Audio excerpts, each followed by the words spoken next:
A progressive insurgent challenges an establishment Democrat. Before there was the 2016 presidential race, there was Chicago's race for mayor. On the Laura Flanders show this week, Jesús Chuy Garcia, the man who forced Rahm Emanuel into that city's first runoff.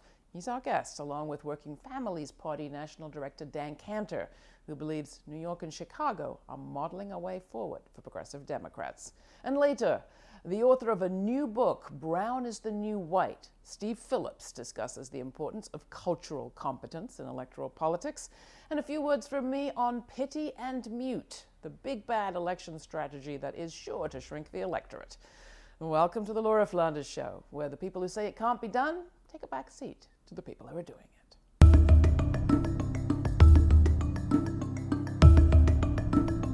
We often talk on this program about how the problems we're facing as a nation, as communities, are structural.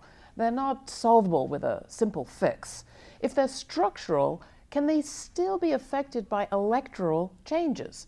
A lot of people look at an election cycle like the one the United States is going through right now and say, no president can fix what's wrong in my neighborhood. I'm going to sit this one out. In this struggle between those who say get involved and those who say the problems are way bigger than this election, live our next two guests. One is Commissioner Chuy Garcia, who gave Chicago Mayor Rahm Emanuel the run of his life for re-election last year and forced him into his the city's first ever mayoral runoff. Chuy, welcome to the program. Glad to have you. Great to join you. Also with us, Dan Cantor. He is co-founder and director of the Working Families Party, which has made itself a force to be reckoned with in New York and now has its sights set on the national stage. It also had an impact in Chicago, working on the Garcia campaign. Welcome, Dan. Glad to have you. Thanks for having me. So let's start with Chicago, Commissioner. Talk about those structural challenges. What are you facing? Well, Chicago is a city that is struggling to come out of the age of deindustrialization, where massive job losses occurred that really impacted everyone, but especially African Americans and Latinos. Consequently, as the city moves forward, becoming a corporate center, striving to become a global city, you have huge investments in the city center and the central business district, while the neighborhoods suffer, particularly the neighborhoods where African Americans and Latinos live, coupled with a pattern where schools have been disinvested in part due to an antiquated state tax system, lack of investment, over-reliance on property taxes, and then you have a wholesale demolition of the old public housing system that existed there without replacement of that housing. So you really have at play a tale of two cities. So the concentration of poverty that we had before deindustrialization peaked is now replayed out again, because you have people without jobs, concentrated poverty, high levels of violence, and systems that are public systems like the schools, housing that haven't been invested in.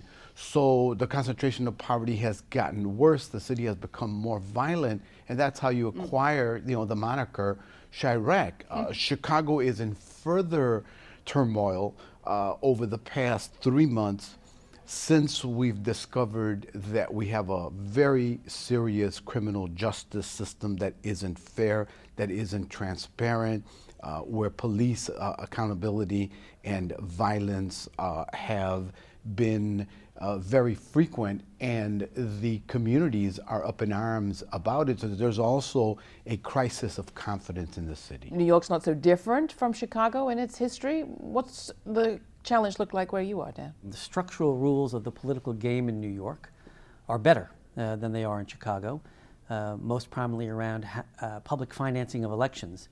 The whole rise of the progressive caucus in the city council and the election of Bill de Blasio would have been entirely impossible before the arrival of publicly funded elections, because it meant you didn't only have to have a Rolodex full of wealthy contributors. Everybody ran with an adequate amount of money, which you collected in low dollar contributions. So it's one of these rules of the games, one of these structural reforms that seems dry, but is monumentally important.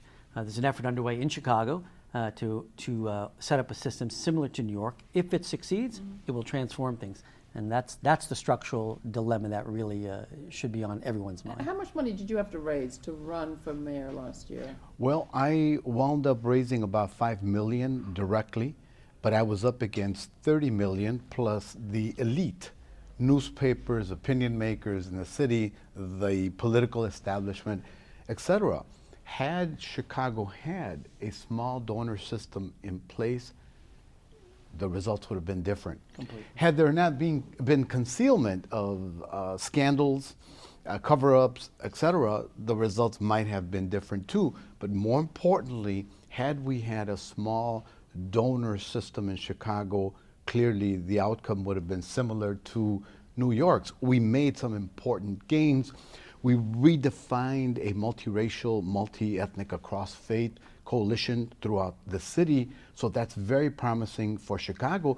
But because of the influence of big money by the 1%, by financial capital, which just came into Chicago from East Coast and the West Coast and other places, it turned out to be a very difficult barrier to victory. Give some people a little bit of a sense of your background. I mean, you weren't even planning to run, right? I mean, with Karen Lewis from the teachers union was going to perhaps make a run against Rahm Emanuel in his re-election. I'm one of the first Latinos elected to the Chicago City Council when Harold Washington was mayor. Transformational time in the city's politics. The early 80s. Then in the 90s, after he passed away, I was elected state senator, the first Mexican-American, first immigrant Mexican-American, be elected to the Illinois Senate.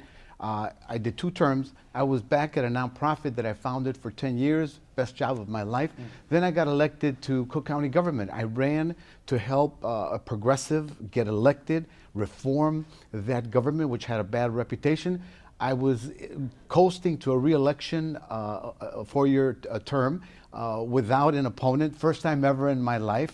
And then I was thrust by the challenge of the possibility of there not being a progressive with coalition building potential to run against Rahm Emanuel.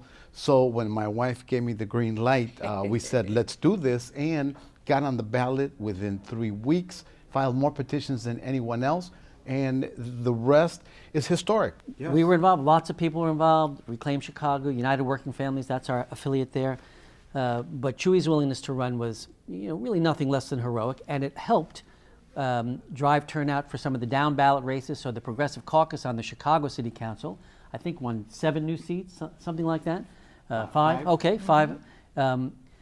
Listen, it takes, you both need organization, but you also need leaders if you're going to actually make change. And people like me who are on the organization side, we need to acknowledge when people really put themselves forward, because it's a very hard thing to do. I mean, every elite force in Chicago was no doubt coming down on him like a ton of bricks. And these hedge fund guys, I mean, we've all seen these stories about the 158 families in America responsible for literally half the money in the presidential race. This is not a democracy. It's not supposed to be. It's supposed to be 1 person, 1 vote, not $1, 1 vote. Coming back to criminal justice, let's talk about the Laquan McDonald case in Chicago.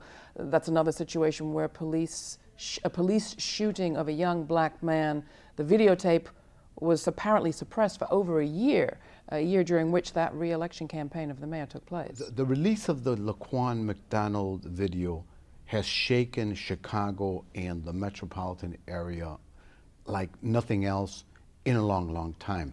It's shown that we have significant problems with the police department in how it relates to community, that there's been abuse, extensive abuse by police officers, that there's a culture of cover-up, a code of silence in the department, and that other officials have not held police officers accountable to bring them to justice in filing charges.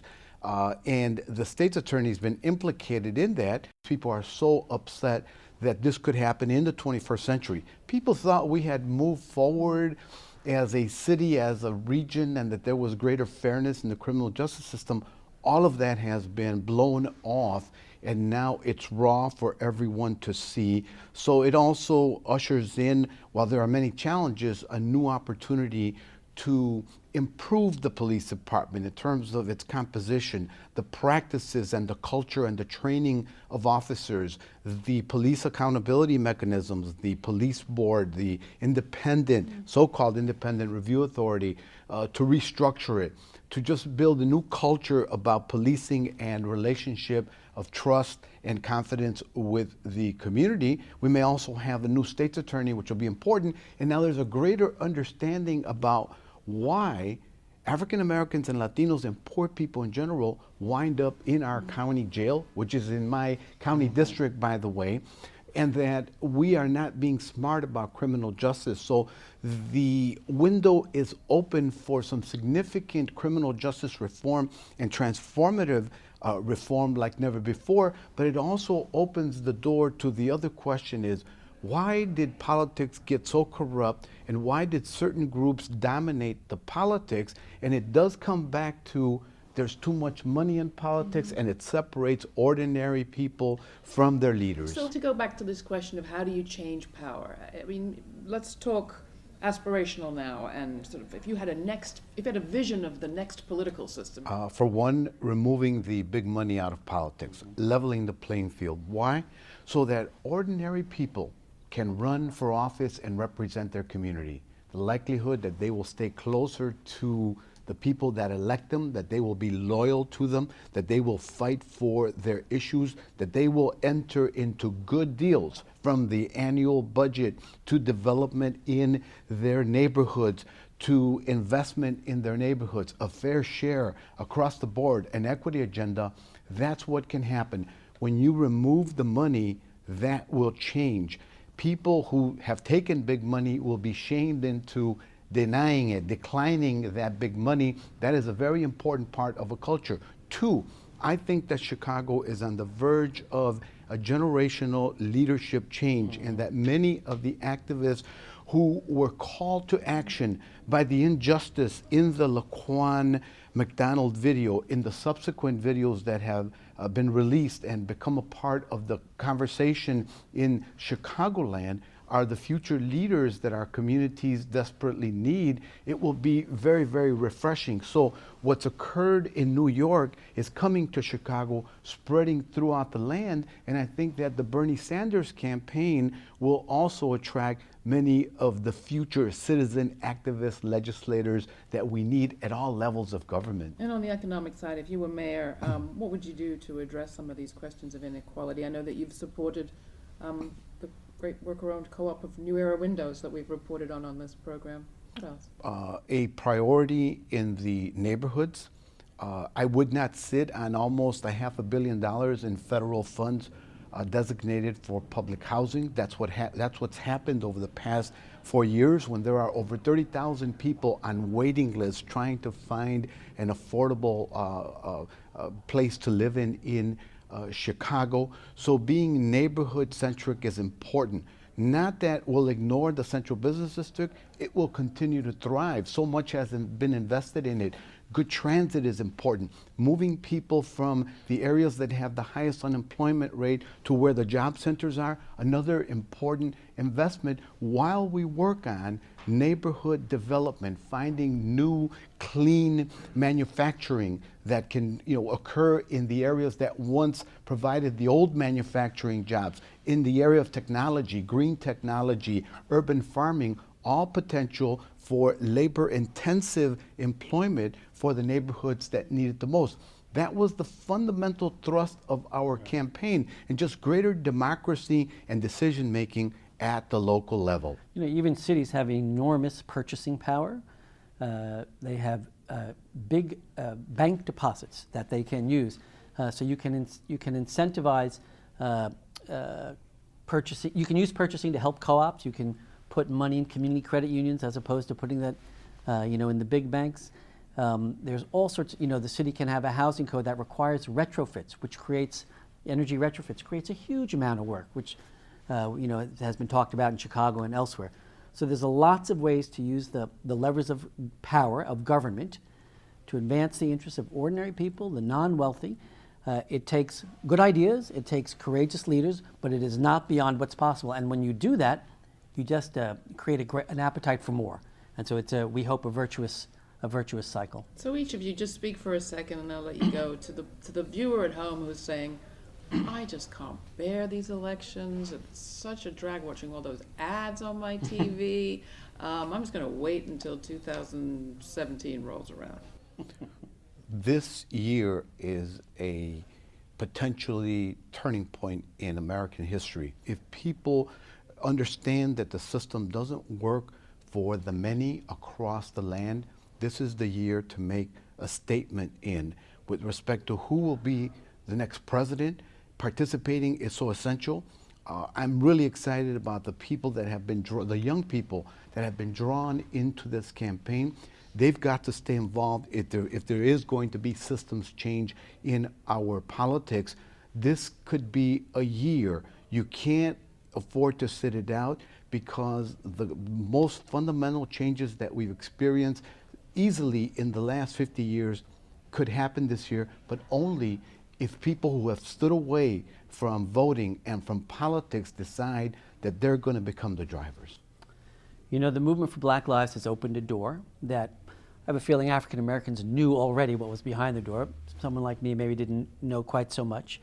And there's no shutting that door. And I think the leaders, and there are lots of leaders, if I use that broadly, understand that the battle against mass incarceration, for example, requires new and different district attorneys and prosecutors around America.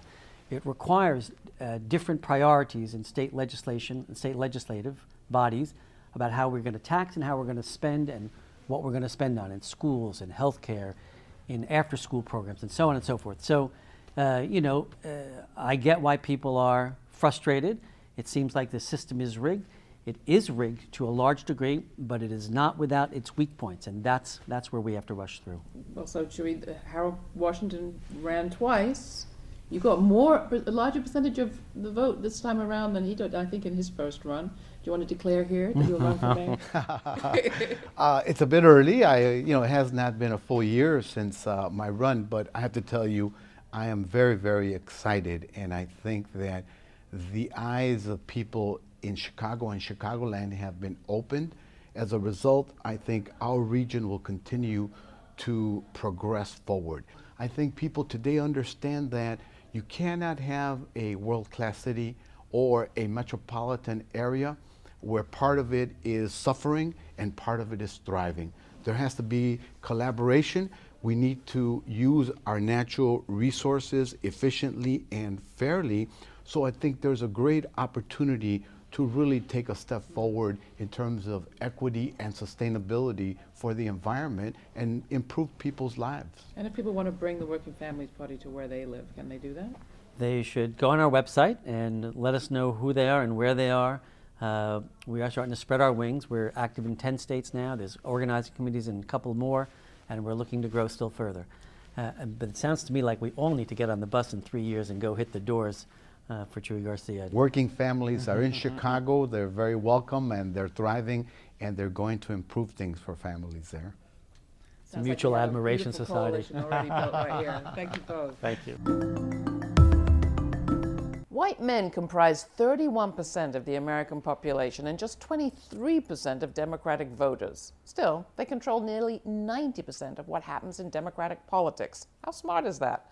Our next guest thinks not very. Steve Phillips is a civil rights lawyer, co-founder of PowerPack.org, and the author of Brown is the New White, How the Demographic Revolution Has Created a New American Majority, just out from the New Press. Here's Phillips. What do you say to people who say, there's too much money in politics? What are you talking about?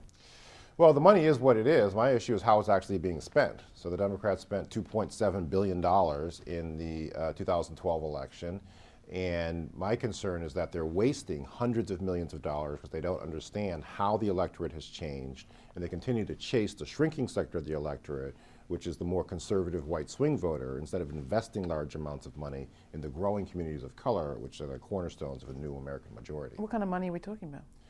Well, 46% of the Democratic voters are people of color, And so close to half of the money they spend. So if they're going to spend close to $3 billion, close to half of that really should be invested in hiring consultants who understand these communities, hiring staff in the communities to go door to door, really partnering up with community organizations and churches.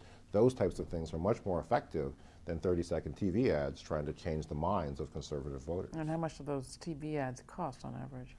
Well, that's the multi-millions that get spent. Roughly 80% of all spending is on these television ads, and then a total chunk of that also goes to the fees for the consultants who put the ads together. So there's an article in the New York Times recently referring to it as a consultant's racket, and it really does need to be changed and broken, and most importantly, because it's not a winning strategy. If it ever was, it certainly is not anymore. What is your vision of how it could be done differently? So if you look at the 2012 election, Obama got 200,000 more black voters in Ohio. And they hired 650 full-time people to do door-to-door organizing, doing phone calls, reaching out to their neighbors. They had 130 field offices across the state.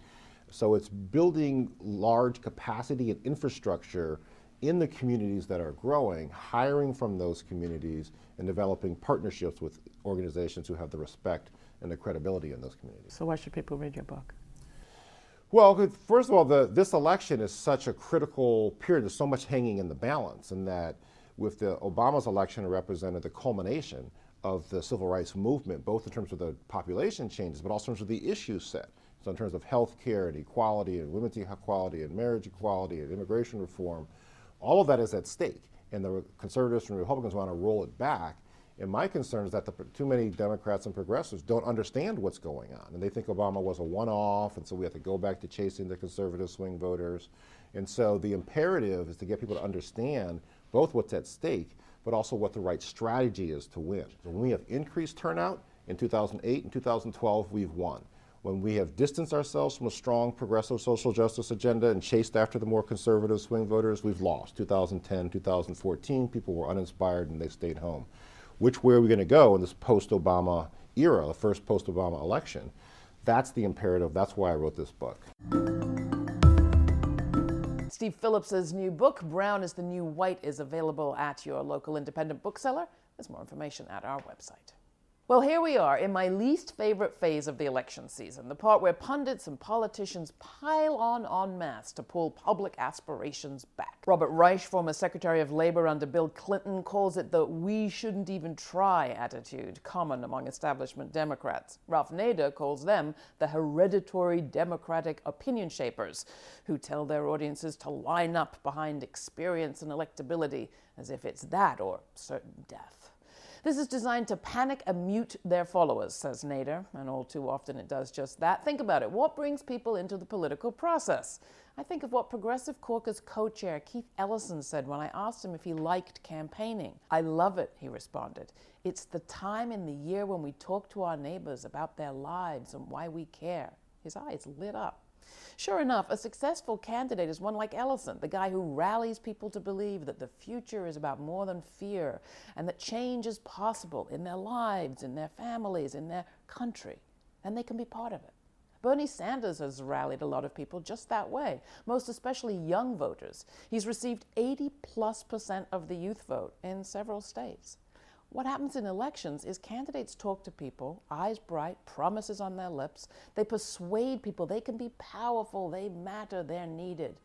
But what we tend to mean is vote. And after voting, people are expected to cede all their political power back to their political representatives. The panic and mute sets in early in the U.S. system, right after the primaries. No wonder the electorate shrinks smaller and smaller. Will Sanders' supporters shrink back? What if they don't? What if they channeled their energy into building progressive power at the local level? What if they refused to give in to panic and mute? Tell me what you think. Write to me, Laura@lauraflanders.com.